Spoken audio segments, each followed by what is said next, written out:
Good evening, ladies and gentlemen, and welcome to the Center for International Governance Innovation, or CIGI as we say. My name is Fred Kuntz, and I'm the Vice President of Public Affairs at CIGI. Besides the audience here today, we also have a global audience who are watching on the live webcast. I'd like to acknowledge those guests in our audience who are elected officials, including Peter Braid, Member of Parliament for Kitchener-Waterloo, Ken Sealing, Chair of Waterloo Region, Brenda Halloran, the Mayor of the City of Waterloo, Sean Strickland and Mark Whaley, both local councillors, and Carl Zaire, Mayor of the City of Kitchener.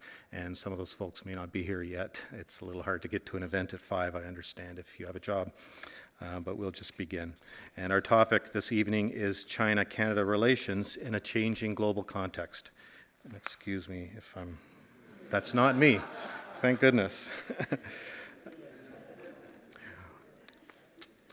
We're very pleased to have with us here today His Excellency, Mr. Zhang, Ambassador of the People's Republic of China to Canada. Following tonight's formal address by the Ambassador, I'll be joining him for a short conversation on stage here, an opportunity for me to ask questions on behalf of CIGI, and I hope reflecting the wider interests of the audience here and on the webcast. As the title of today's address indicates, Canada and China's global economic and political interactions with the world are taking place in a changing international environment. And yet, on their own, China and Canada have been building an evolving relationship on many fronts and for many years. Discussions over energy, trade, international and human security have led to deep exchanges between the governments of both countries. Not only in business, but also in cultural arenas are we collaborating. For example, we saw the opening this past month of the Dazhou rock carvings exhibit at the museum in Waterloo, coming to us from a World Heritage Site in China. Recent news reports show us that this evening's event is more relevant than ever. Canada has recently announced a new ambassador to China, Mr. Guy Saint-Jacques, who will serve as Ottawa's key contact for further developing political and economic ties with Beijing. And while the proposed takeover of Nexon has been met with concern and praise, apprehension has also arisen over the Huawei company and its role in Canadian telecommunications. Combined with events outside of Canada, such as China's island territorial differences with Japan, an issue which is also attracting global attention, it's safe to say that China and its relationships with Canada and others will continue to be front of mind in our public discourse. And I'd be remiss not to note the wonderful news headline occurring today regarding the Nobel Prize for Literature being awarded to China's Mo Yan. So congratulations on that great honor, recognizing an outstanding Chinese novelist. So in the context of all of these events, I would now like to say a word about our guest of honor. Ambassador Zhang Jiansai is a graduate of the Beijing Foreign Studies University and also studied at the Fletcher School of Law and Diplomacy at Tufts University in Massachusetts. Ambassador Zhang has held many diplomatic posts, including Ambassador of the People's Republic of China to Australia and to the Fiji Islands, for example. He's also held positions in the Ministry of Foreign Affairs, including as Deputy Director General of the North American and Oceanian Affairs Department. So now please help me to welcome our distinguished guest, Ambassador Zhang.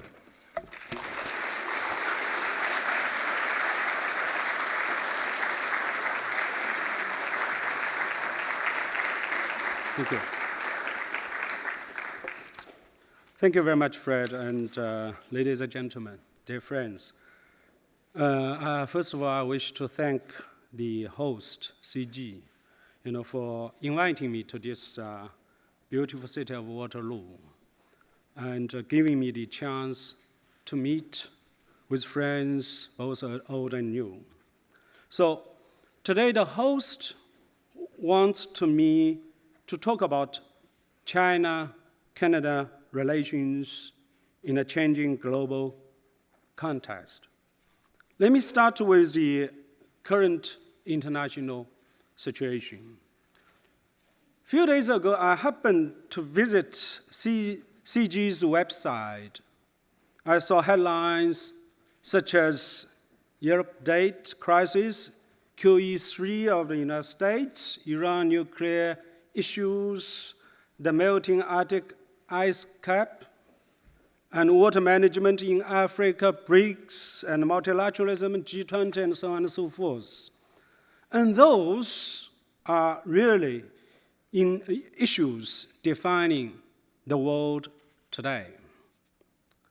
On the one hand, the United States and Europe are still suffering from the international financial crisis, and their economic recovery still lacks momentum. On the other hand, emerging economies, notably the BRICS, are rising as a group, bringing about the significant changes to the world order. So we also see some areas experience turmoil and quite a number of hot issues far from cooling down. In the meantime, we also face global challenges such as climate change, terrorism, the North-South gap, and so on and so forth. So in this increasingly interdependent world, no country can live well on its own. So the fast development of China is obviously the key and catalyst to this changing world. So 63 years ago, the People's Republic of China was founded on extreme poverty and backwardness. Now China is the second largest economy in this world. We should attribute this to our policy of reform and opening up over the last 3 decades, which saw China's integration with the world economy on the principle of mutual benefit. On its way to the development and growth, China faces many problems, difficulties, and challenges.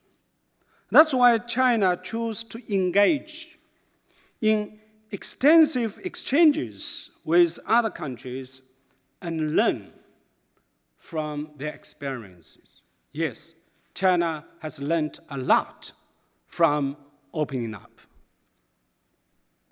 We attach great importance to our dialogues and cooperation with Canada too, be it in international affairs or economic and social development. And we propose to build this strategic partnership between our two countries in the year 2005, when my president visited Canada on the first occasion. So, ladies and gentlemen, it has been 42 years since our two countries established the diplomatic ties.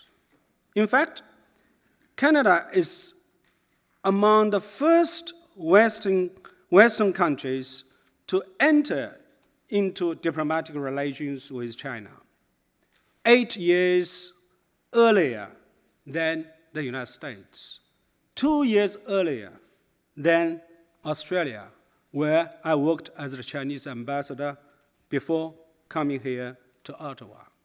So when the Chinese people are talking about this relationship, they always talk about the early establishment of our diplomatic relations. But more people are talking about the wheat trade between our two countries in the early 60s, when the embargo was still going on, when the famine took place in China in the early 60s. So the Canadian government decided to break the embargo, to export the wheat to China. We in China always remember the good feelings, in the next side of the Pacific. So this clearly demonstrated the strategic vision, of the Canadian leaders as well as the Canadian people. So in the past 42 years, despite of some ups and downs, China-Canada relations have kept moving forward. There are many valuable lessons to be learned from the history of this relationship. The first is mutual respect. China and Canada are different in terms of history, culture, as well as the path and the phase of its development. We are different in the social systems. But so long as we respect each other and treat each other as equal, we can live in harmony. Our foreign policy, one of the 5 principles, is live in peaceful coexistence. History has proven that our bilateral relationship will be stable and healthy when we respect and trust each other. Otherwise, we would experience twists and turns. The second is the mutual benefit. As I mentioned, the wheat trade between China and Canada started earlier than our diplomatic relations. So our bilateral relationship originated from this win-win scenario. Our trade volume grew nearly 500 times in the past 40 years. According to your statistics, it's about around 64 billion US dollars. And now China is the second largest trading partner of Canada. Our cooperation in the fields of energy, finance, science and technology, agriculture, and so on are fruitful and encouraging in the past 42 years. This is not only because we share strong economic complementarities. More importantly, we agree to achieve common growth on the basis of equality and mutual benefit. The third is mutual understanding. 42 years ago, we knew very little about each other as two countries. But that has been long gone. Today, over 2,000 people travel back and forth between our two countries on each single day. More than the total number of the travelers in 1 year early in the 1970s. More and more direct flights have been opened to connect China and Canada. They are very busy. Yesterday, one of my counselor wants to go back on urgent business. It was very difficult for him to get a ticket. Last month, Mr. Dalton McKendy, the Premier of Ontario, met with Mr. Chen Deming, the Minister of Commerce of China, in Toronto on his visit to Canada. And of course, I attended the meeting. Mr. Premier told us that the story that China has sent 9 students to Canada right after our two countries established diplomatic ties, and 2 of them were homestaying at his house. As a result, one of them became the ambassador from China to Canada. So Mr. Premier made good friends with these young people and still keep close contact with them today. Now, there are over 70,000 Chinese students studying here in Canada. 9 students on the first year of the establishment of diplomatic relations, now 70,000 Chinese students. Just look at the numbers, the great changes taking place in China. So just imagine how many friends they will make and what they will bring to the relationship between our two countries. I hope in the future to be more ambassadors from those who started once in Canada. Unfortunately, I was studying in the United States, but very closer. So when people get to know more about each other, they develop warm feelings. Then the gap, even as wide as the Pacific, can be narrowed. So, ladies and gentlemen, talking about China-Canada relations in this new global context, I think we still need to stick to the above-mentioned principles. But what else? I accidentally found some inspiring in CIGI, CIGI.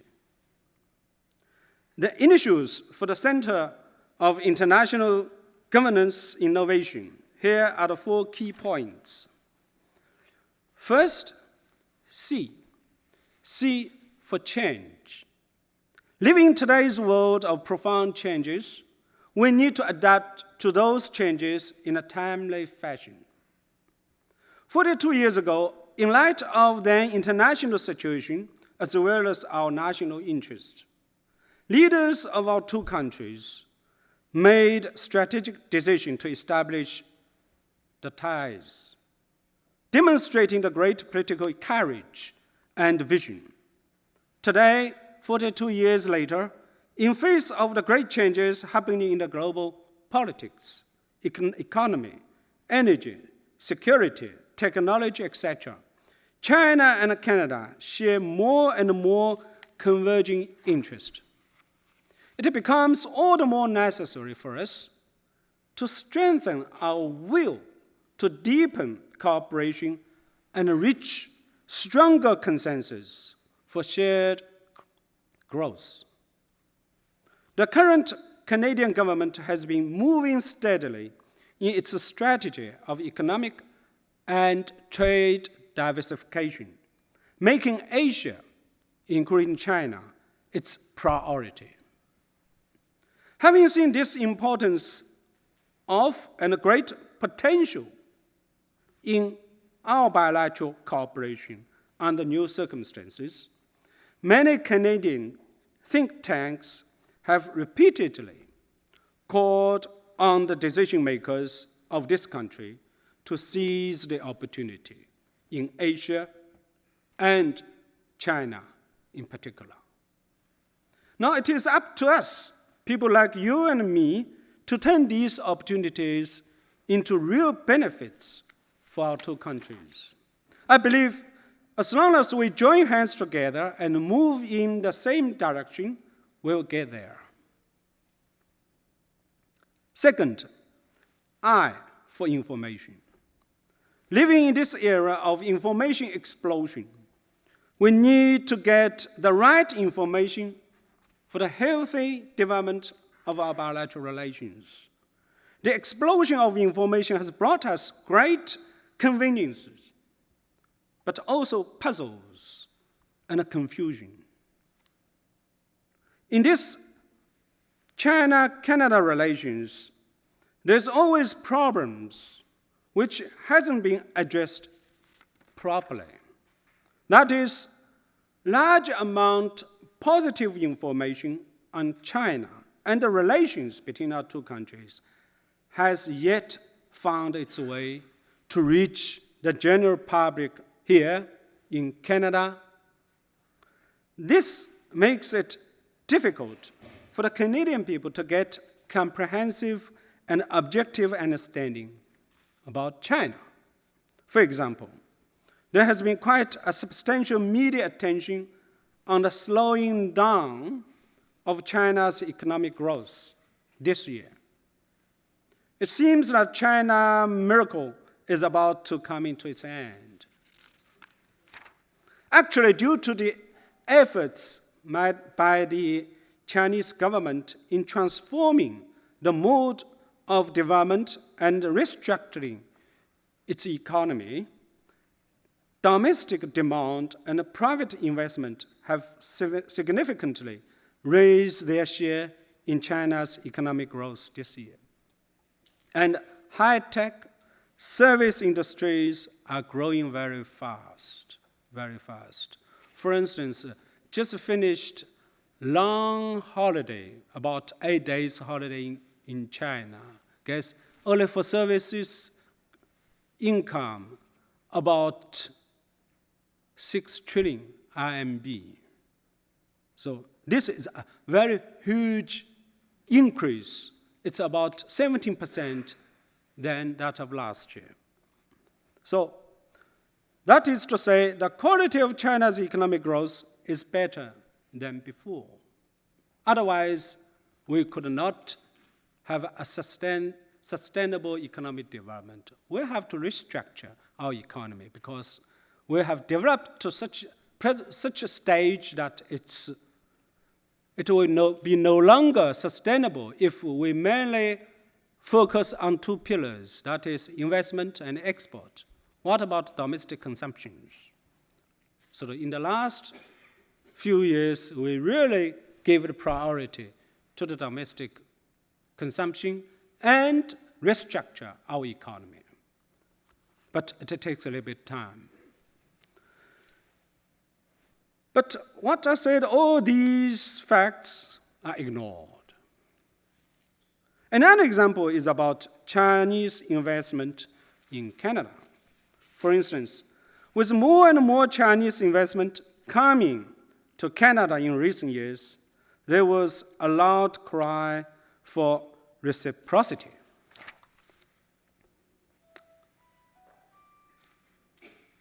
You know, before I came as an ambassador, I was ambassador designated, you know, and in other words, ambassador waiting for the job.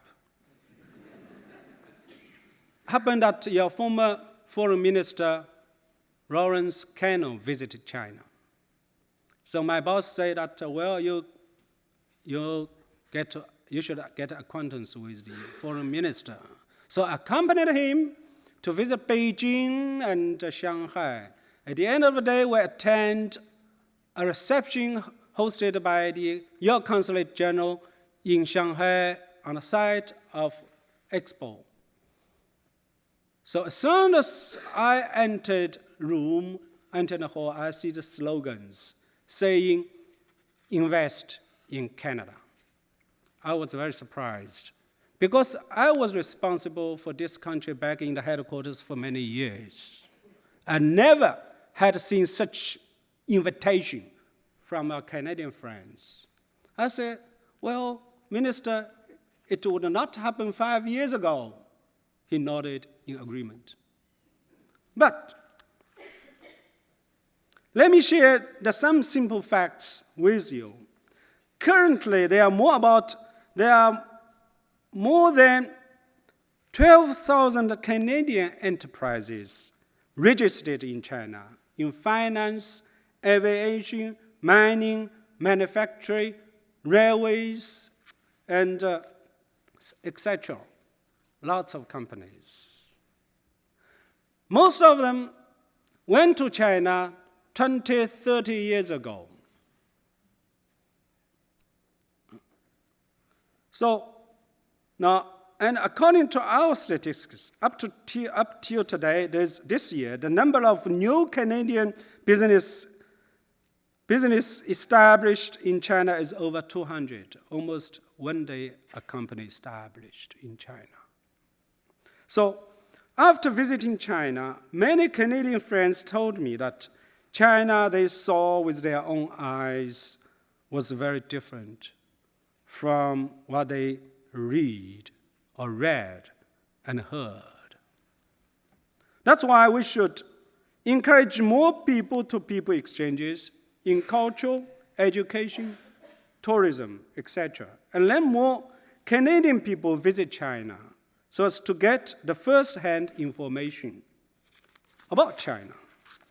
So the Canadian people need to get right information. So as the Chinese people, they should get right information of Canada. Another story, during this long holidays, my daughter and her husband came to visit me. Only 7 days cost me a fortune. They were surprised to see the beauty of Canada.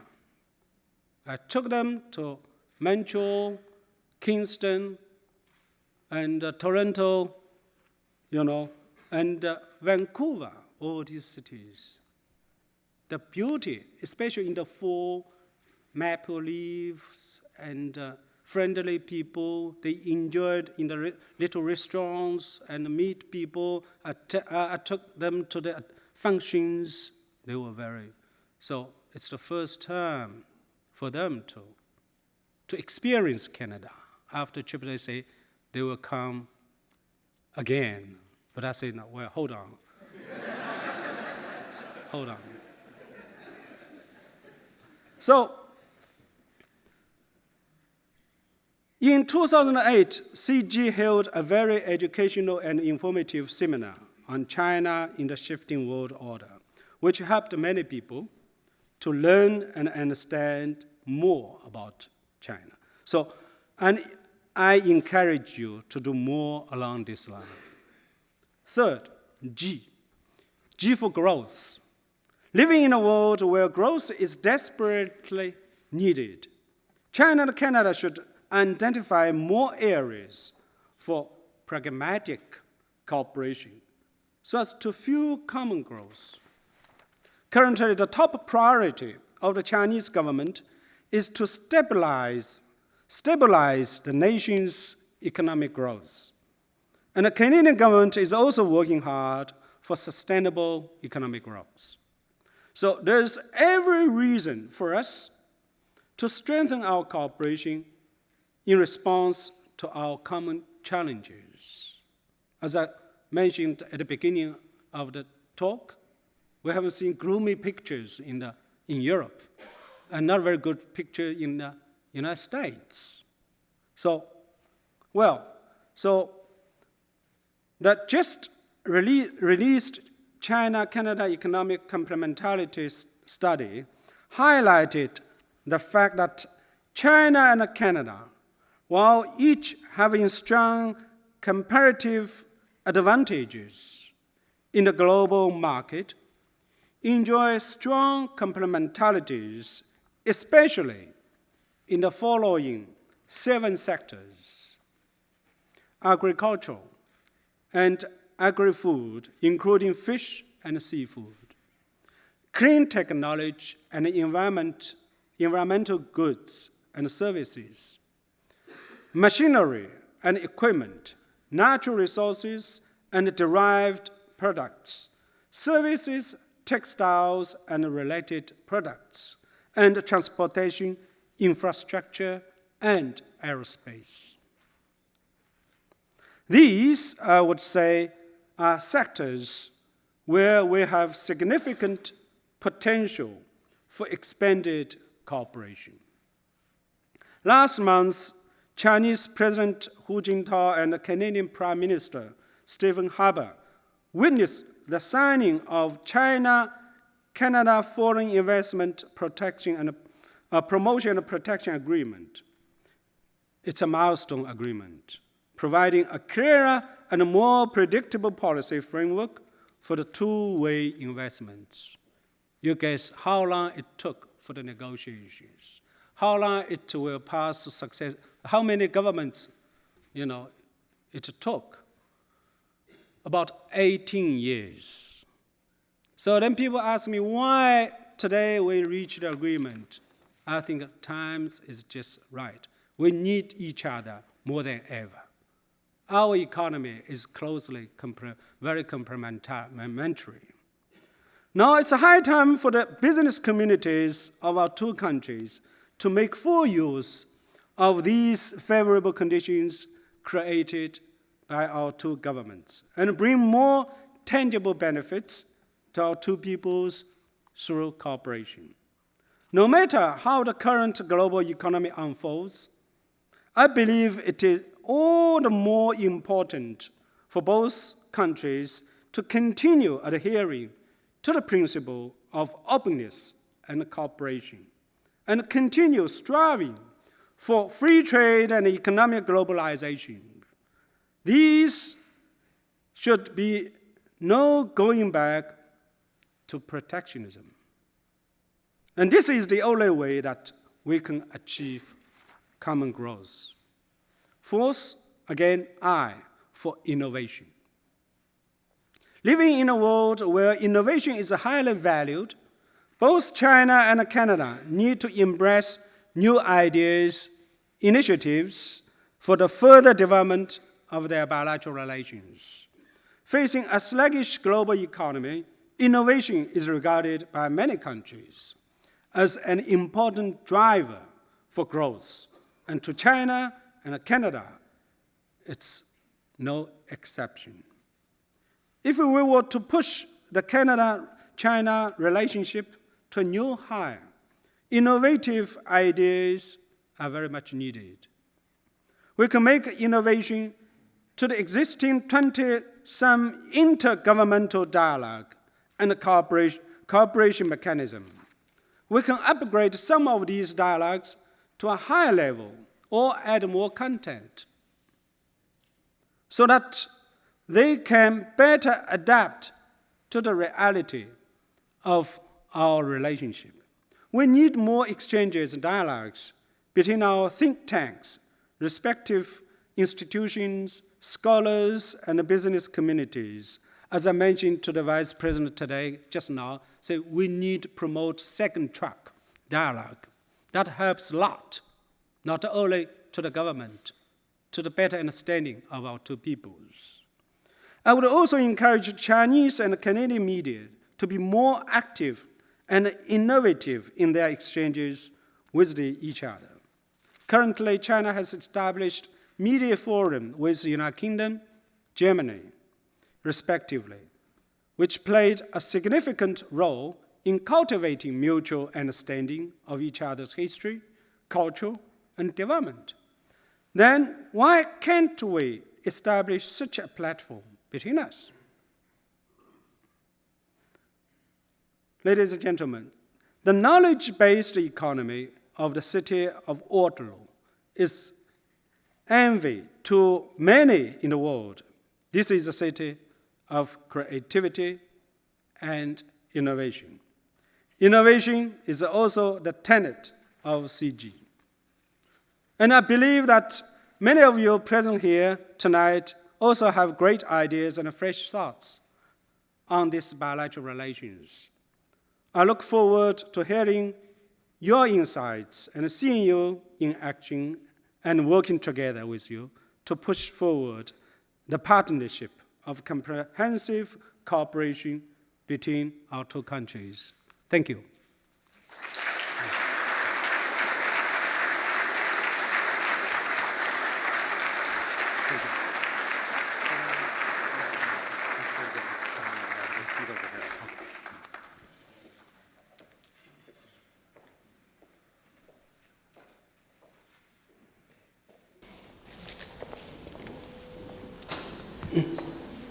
Well, thank you very much, Your Excellency, for your remarks tonight.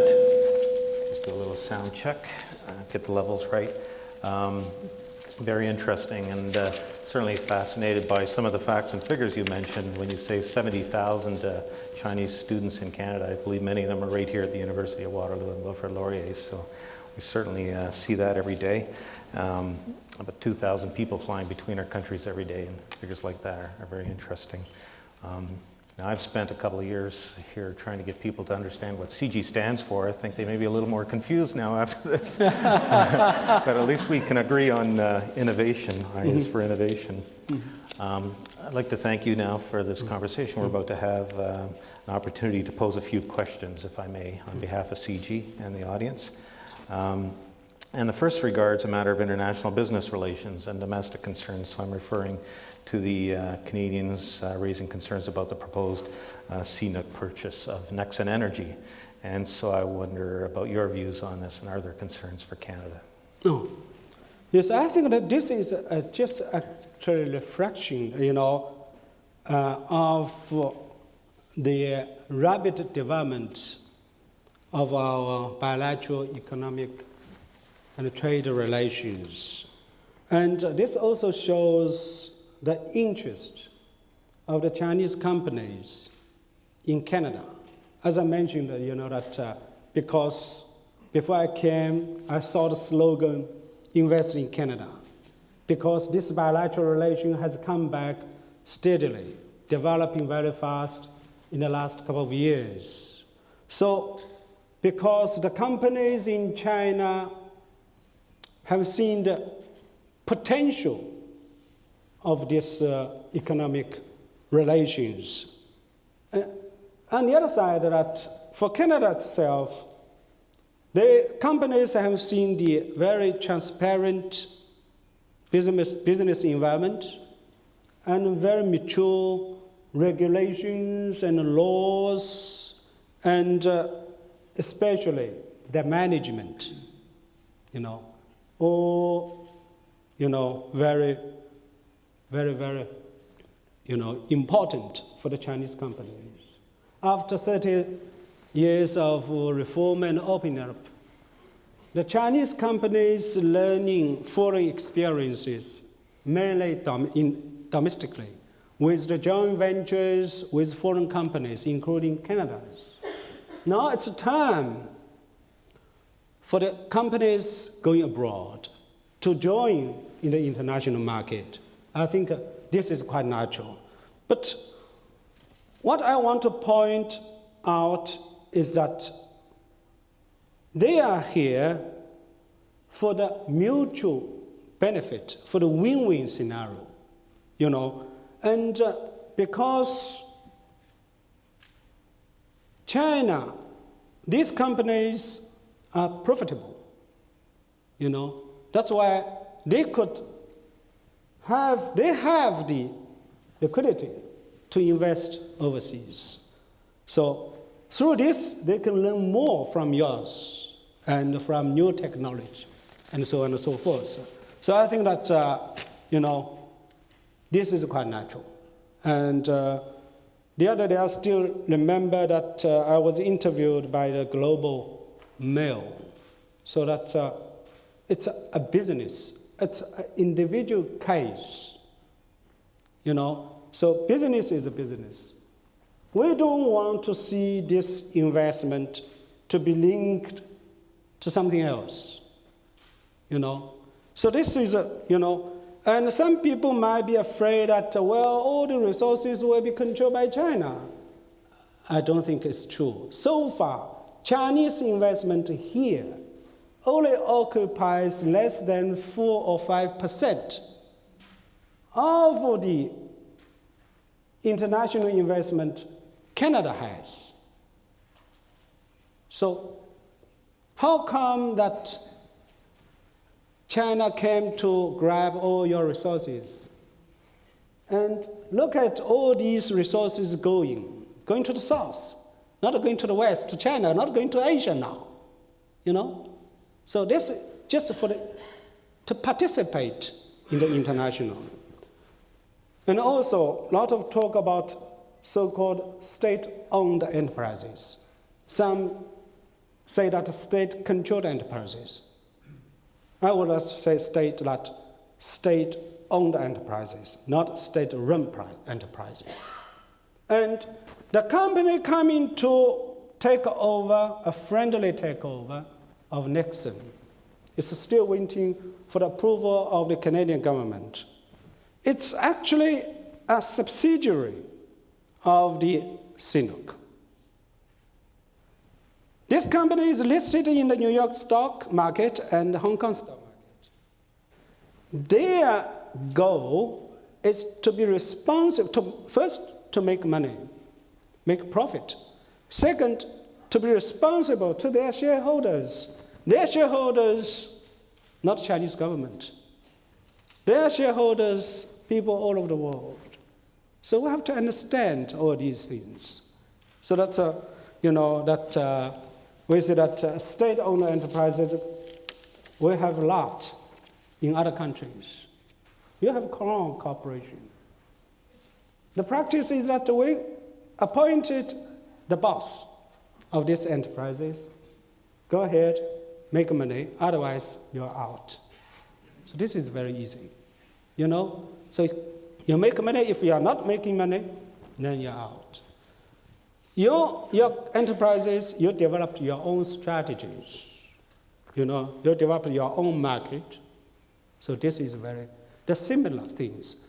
And whenever they go, they invest a lot all over the world. I can tell you, Canada is not the first foreign country they invest. So they are doing according to the international regulations. So I don't think they should be worried about this. Thank you. Okay, thank you very much.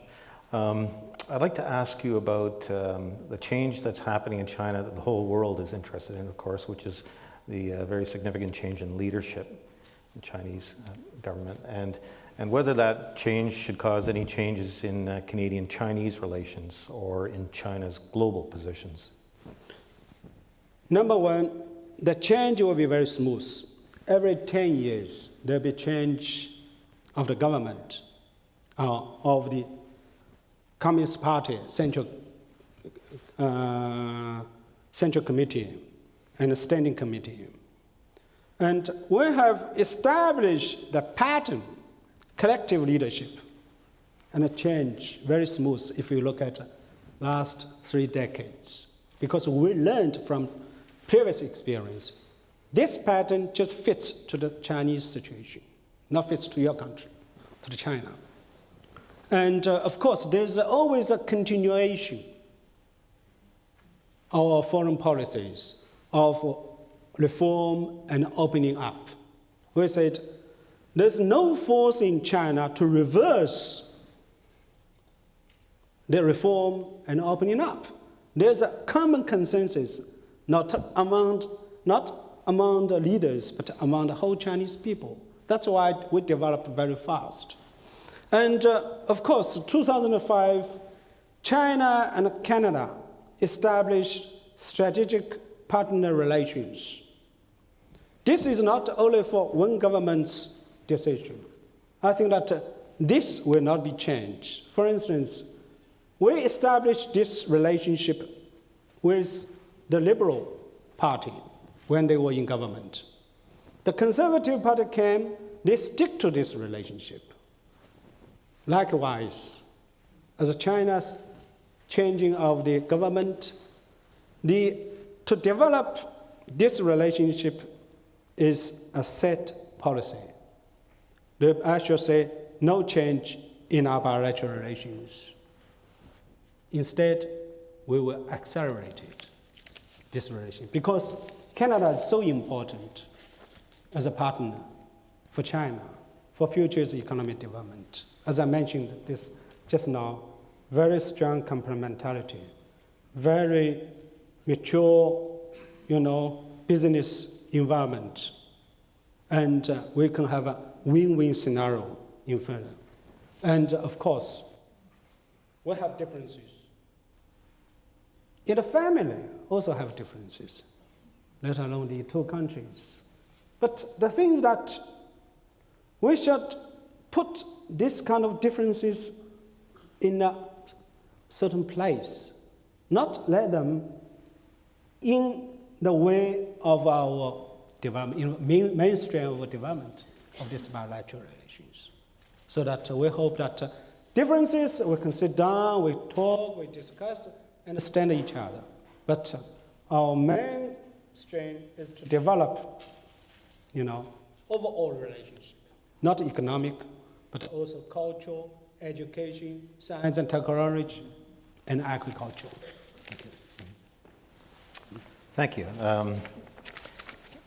Certainly we see differences everywhere from families to at the international level, and of course we get more nervous if we see tensions among nations. So my next question regards what might be needed to resolve the current conflict between Japan and China over the Diao or Senkaku Islands. And in addition to a bilateral solution, is there any sort of international governance innovation that could help, such as a regional collective security arrangement for Asia, encompassing China and Japan and maybe the rest of East Asia?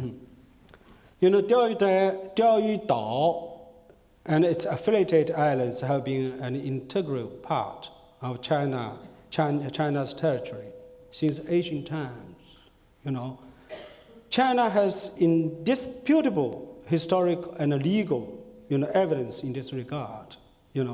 So Japan seized this island in a war with China, 1895, at the end of Sino-Japanese War, and forced the Chinese government to sign an unequal treaty to seize these islands and other Chinese territory, including Taiwan. Taiwan and its islands once were in Japanese hands for 60 years, until the Second World War broke up. Japan invaded China. At the end of the day, then Japan was defeated by the United States and allies, and of course China included. And Japan then Yalta Conference decided that these territories should return to China. So this is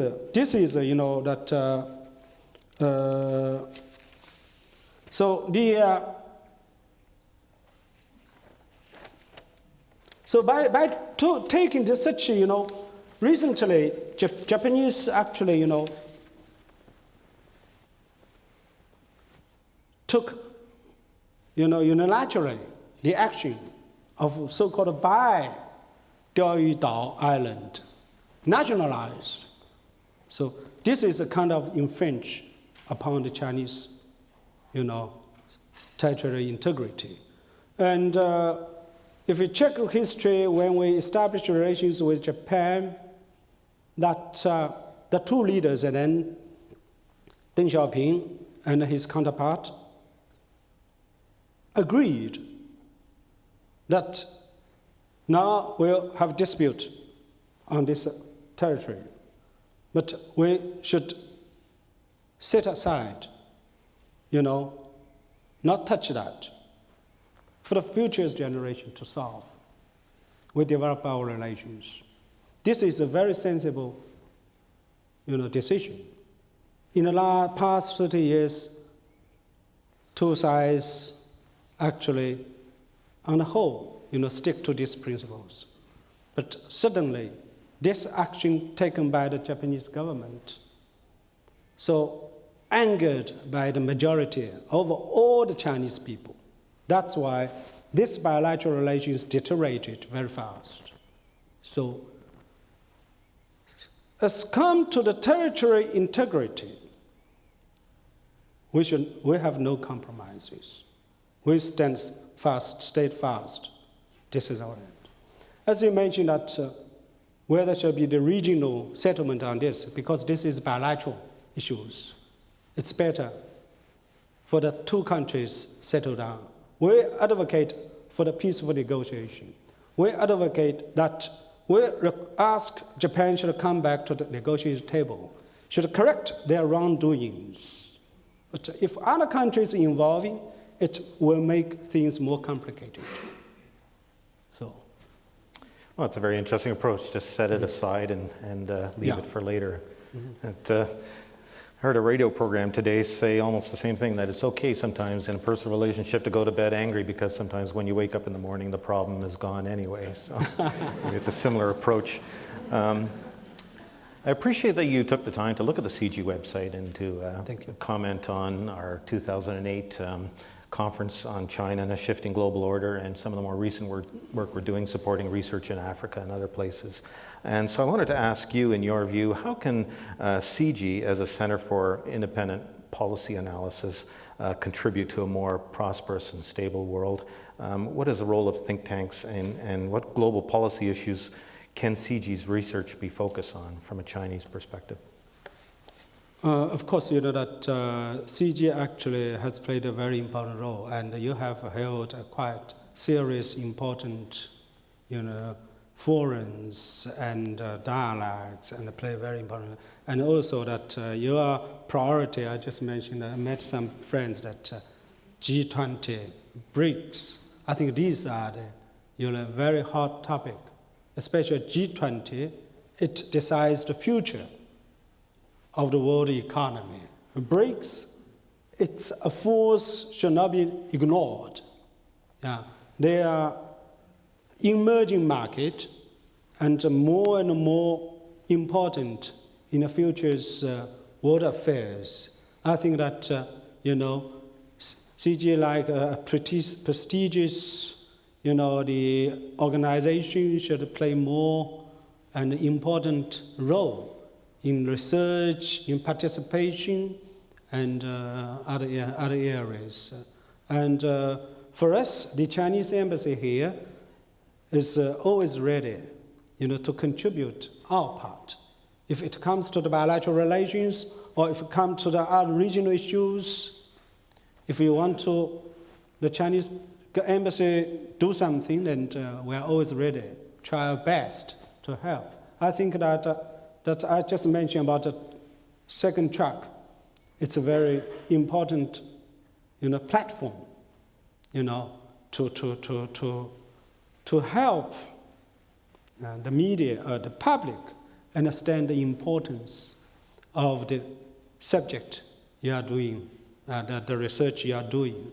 So, thank you. We certainly agree with you that the two-track approach is a productive one, and through our Think 20 network, we're associated with think tanks around the world, including in G20 nations, including in China. So we appreciate your encouragement to continue that work. So thank you very much for taking these questions. We appreciate your visit to Waterloo. We appreciate your insightful remarks. And we thank you for taking the time here. And please feel most welcome to return to Waterloo and to CIGI anytime again in the future. So thank you very much. Thank you very much. If you just have a seat for a moment. Thank you.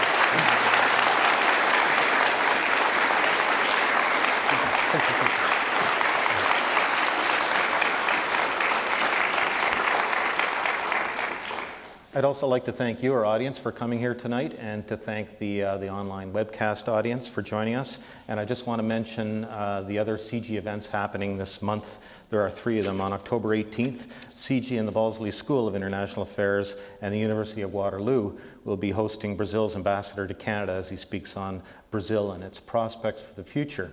On October 24th, CIGI and the Balsley School present the launch of a new book, The Armageddon Letters, Kennedy, Khrushchev, Castro in the Cuban Missile Crisis. The book is by Balsley School faculty James Blight and Janet Lang, and that event includes the official opening of an art exhibit here at the CIGI campus, marking the 50th anniversary of the Cuban Missile Crisis. And then the next night, October 25th, CIGI and the Balsley School present a signature lecture called Empathy or Death, Applying the Lessons of the Cuban Missile Crisis in the 21st Century, featuring Philip Brenner of the American University and Kingston Reef of the Center for Arms Control and Non-Proliferation, both in Washington, D.C. So as always, stay tuned to our website and our events calendar, and thank you for coming to CIGI. Please have a safe journey home. Thank you again. Very good.